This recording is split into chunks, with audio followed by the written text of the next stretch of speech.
I'm often asked questions from people who are interested in learning how to create video games, so I figured I would offer 10 tips to successfully create and release your game.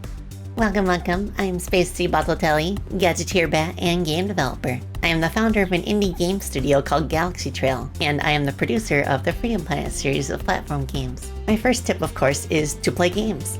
The more games you play, the more you start to learn what interests you as a player, and what specific parts of a game make it fun and interesting to you. This gives you valuable knowledge that you can base your ideas on.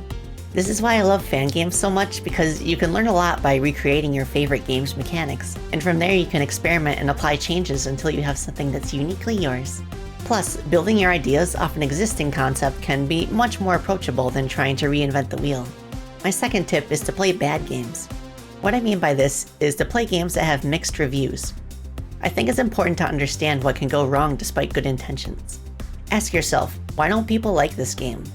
More importantly, you should ask yourself, why do people like this game despite its flaws?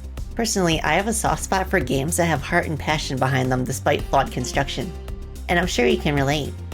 People want different things out of their games, and it's absolutely possible for a game to score below average with critics, but still earn a devoted and loving fan base. So I think that's something that a game developer can learn a lot from.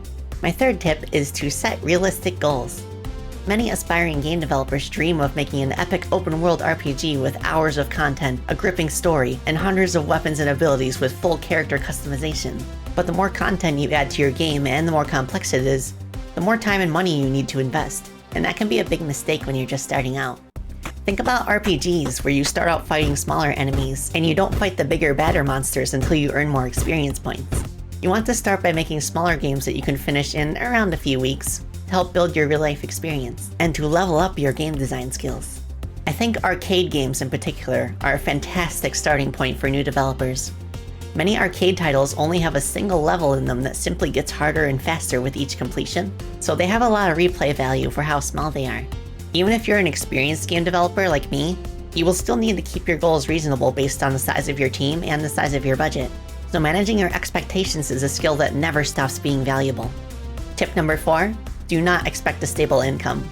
If you want to make lots of money, honestly, I cannot confidently recommend game development as a career, because there are a lot of factors outside of our control that determines whether or not we can survive off making games. If money is an important factor to you, I would recommend pursuing software development or IT instead.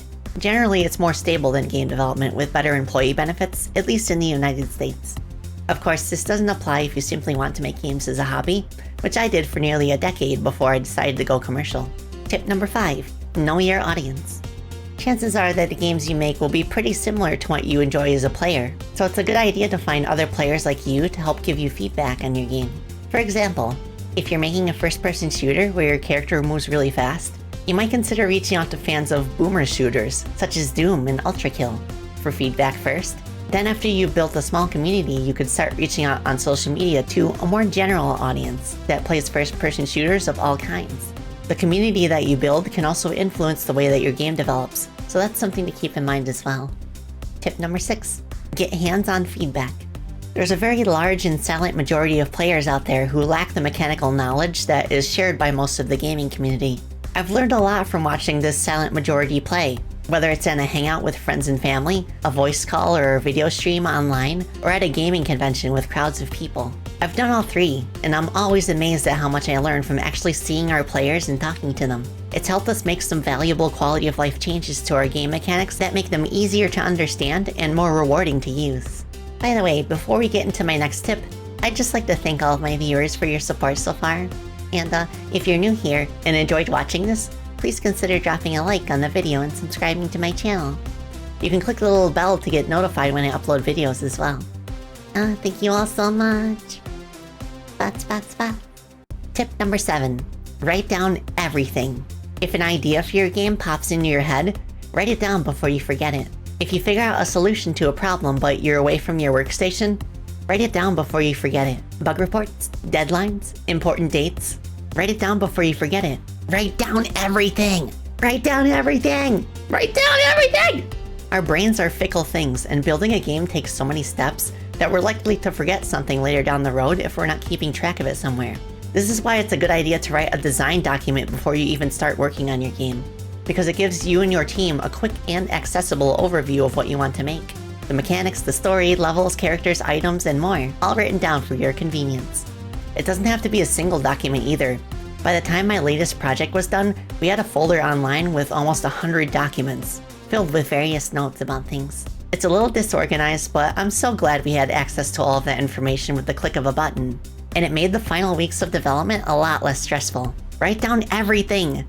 Your future self will thank you. Tip number 8. Tell a story. This doesn't have to be in the literal sense, but I find that the most satisfying games hit all of the major beats of a story. The calm start where we learn about our goal, the rising tension as we get closer to that goal, the intense climax as we face it head on, and the satisfying conclusion where the goal is achieved and things come back down. This applies just as much to individual levels as it does to the entire game itself. Of course, an actual narrative helps to facilitate this, which is why I enjoy writing stories for our games. But it works for games without a plot as well. Tip number 9. Test, test, test.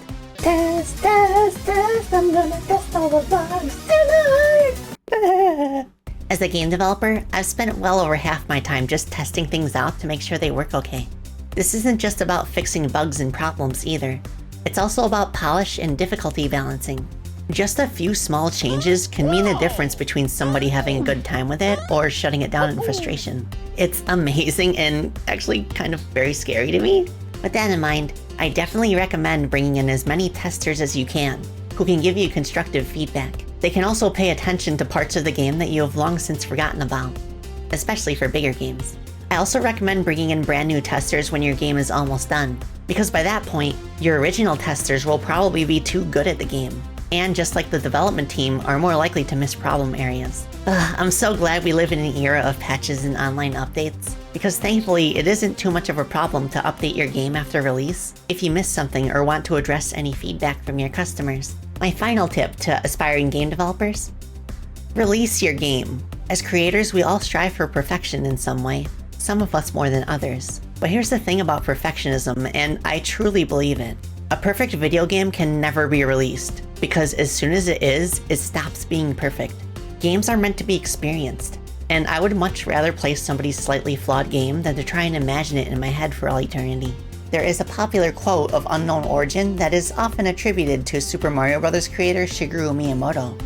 A delayed game is eventually good, but a rushed game is forever bad. I honestly don't think this is a hard rule anymore. There are plenty of examples of games that had rocky starts, but became incredible with persistence, love, and hard work from their developers. On a personal note, well, this is more about a reveal than a release.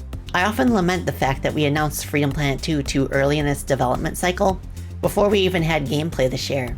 But in those early years, we received an incredible amount of support from our community, including tons of amazing fan art, and that support honestly got me through some really rough years. So I'm glad we did announce the game. I must say that you really do want your game to be as polished as possible before release, since the first week after launch is generally your best chance to get noticed. However, don't let this hold you back. Don't let perfectionism stop you from experiencing the most rewarding part of game development: seeing people play and have fun. Thank you so much for watching. If you're thinking about learning how to make games, I hope this video helped you with your decision. I hope you enjoy the rest of your day. That's a wrap. Bye.